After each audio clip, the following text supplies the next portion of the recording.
Giovanni Del Ben è un medico forense, ma è un nostro opinionista in campo sanitario. Grazie Giovanni per questo tuo intervento in questa giornata del ultimo 2014. Ben trovati. Il futuro sarà sempre più l'Europa, le sue buone norme, specialmente in tema di ambiente.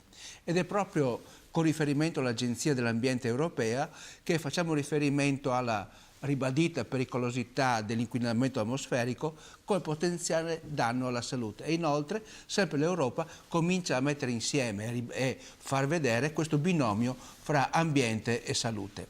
Nella prossima immagine, per capirci, noi facciamo vedere come la salute dipenda dalla qualità dell'ambiente, dalla qualità dei servizi sociosanitari e da tanti altri elementi. Ad ogni modo, un buon ambiente e buoni servizi sono importanti per la buona salute.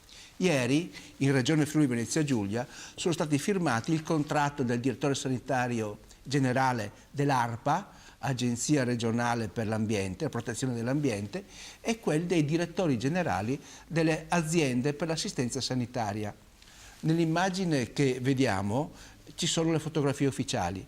Dico subito che avrei visto meglio un'unica cerimonia e con i direttori generali insieme, ARPA e aziende sanitarie, giusto per dare un'immagine e più peso a quello che potrebbero fare se lavorassero insieme con l'unico obiettivo della tutela della salute in modo integrato.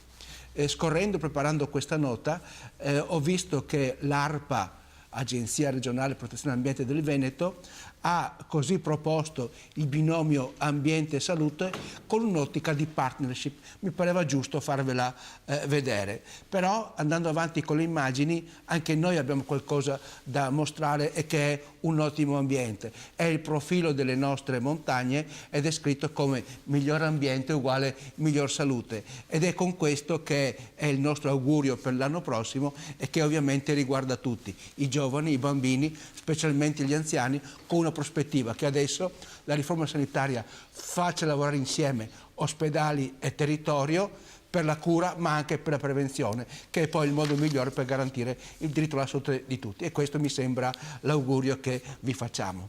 Anche da parte mia, da parte del mio editore, grazie a Giovanni Del Ben, ci vediamo il prossimo anno. Grazie.